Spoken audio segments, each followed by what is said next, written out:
So let's read the question. Question is the number of points where the function f of x equal to modulus of 2x square minus 3x minus 7 if x is less than or equal to minus 1, greatest integer 4x square minus 1, if x is greater than minus 1 less than 1 and mod x plus 1 plus mod x minus 2 if x is greater than or equal to 1, then box t denote the greatest integer less than or equal to t is discontinuous is.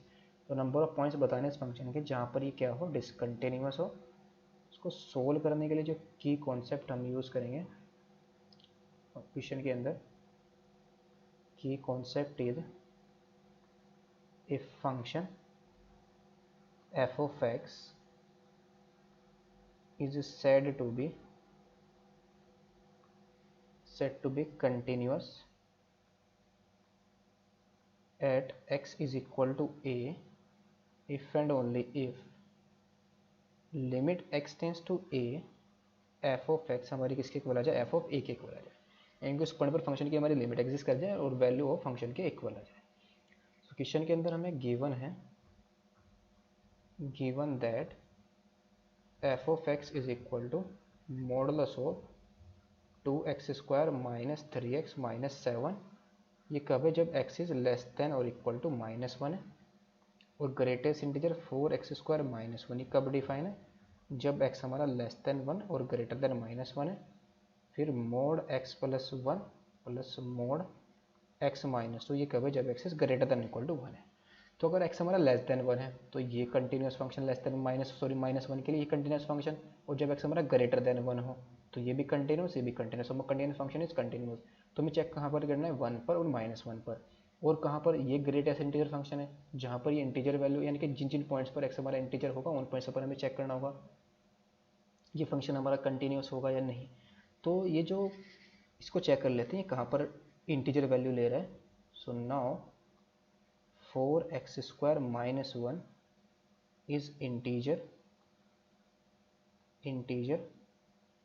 when x is equal to क्या हो, और 0 minus 1 और 1 के बीच में लेनी x की value. एक तो 0 माइनस के चूज़ करें या प्लस के, बिकॉज सिमेट्रिक रहेगा, यानी कि जो ग्राफ आएगा ना इसका great integer 4x square minus 1 का, जो x एक्सिस ये y एक्सिस के क्या होगा, लेफ्ट राइट में भी सेम होगा, लेफ्ट में भी सेम होगा. यानी कि 0 के जो हमारे पास 0 आए हैं ना, इसके राइट में और लेफ्ट में दोनों की तरफ इसका ग्राफ क्या होगा, सेम होगा.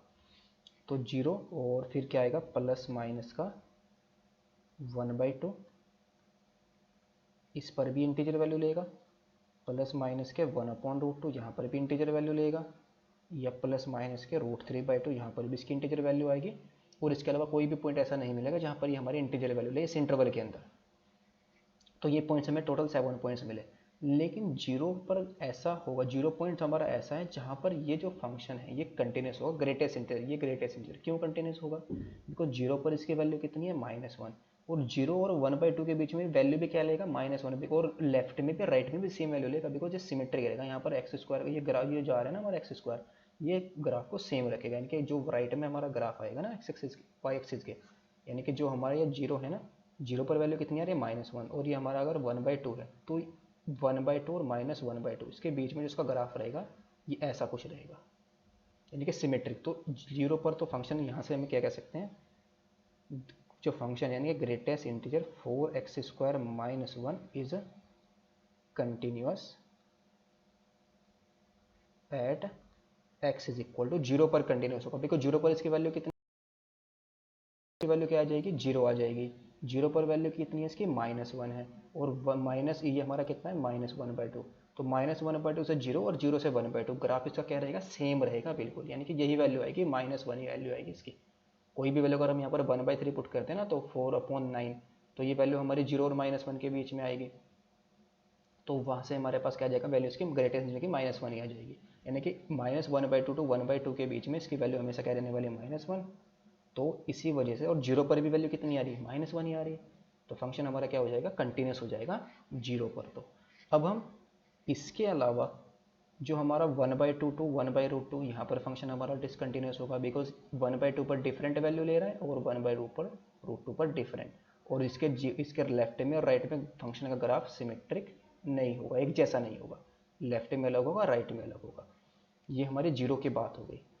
अगर हम यहाँ पर बात करते हैं नाउ, अगर हम वैल्यू लें x हमारा किसके अंदर बिलोंग करे, अगर हमारा √2 √3/2 1 के अंदर अगर x हमारा बिलोंग कर रहा है, तो देन जो हमारे पास ग्रेटेस्ट इंटीजर एक्स की वैल्यू आएगी ना, यानी कि 4x² - 1 ग्रेटेस्ट इंटीजर, ये वैल्यू हमारी कितनी आएगी, √3/2 पर इसकी वैल्यू कितनी आ जाएगी, ये आएगी 2, और 1 पर इसकी वैल्यू कितनी आएगी 3, तो √3/2 को 1 के बीच में इसकी वैल्यू हमेशा कितनी रहेगी 2 रहेगी। और सिमिलरली सिमेट्रिक जो ग्राफ हमारा क्या रहेगा इसका, इधर अगर हम y एक्सिस के राइट की बात करते हैं तो यानी कि -1, -√3/2, अगर x हमारे इस इंटरवल में बिलोंग कर रहा है, सो देन जो ग्रेटेस्ट इंटीजर 4x² - 1 की वैल्यू आएगी ये भी सेम आएगी। देन ग्रेटेस्ट इंटीजर 4x² - 1, ये वैल्यू हमारे पास भी कितनी आएगी 2 ही आएगी, यानी कि 1 के लेफ्ट में, यानी कि 1 की लेफ्ट हैंड लिमिट हमें यहाँ से मिल जाएगी और -1 की राइट हैंड लिमिट हमें यहाँ से मिल जाएगी। इसके अलावा 0 पर तो फंक्शन हमारा कंटिन्यूस, देखो सिमेट्रिसिटी से कंटिन्यूस बन गया, और 0 पर भी वैल्यू हमारे पास -1 ही आ रही थी और 0 के राइट में लेफ्ट में वैल्यू सेम आ रही थी। तो लेकिन जो हमारे पास 1/2 है और 1/√2 और 3/2, और इनकी जो माइनस वैल्यू है इन पर ये हमेशा क्या दे रहा है, इंटीजर वैल्यू आ रही है, और इंटीजर वैल्यू पर जो हमारा ग्रेड इन पॉइंट्स पर इंटीजर वैल्यू दे रहा है, तो इससे वजह से जो ग्रेटेस्ट इंटीजर 4x² - 1 हमारा क्या बन जाएगा, डिसकंटिन्यूस बन जाएगा। और 1 पर चेक करेंगे इसकी लेफ्ट हैंड लिमिट LHL, तो लेफ्ट हैंड लिमिट हमारी कितनी आएगी एट x = 1 पर, एट x = 1 और लेफ्ट हैंड लिमिट हमारी कितनी होगी 2 होगी।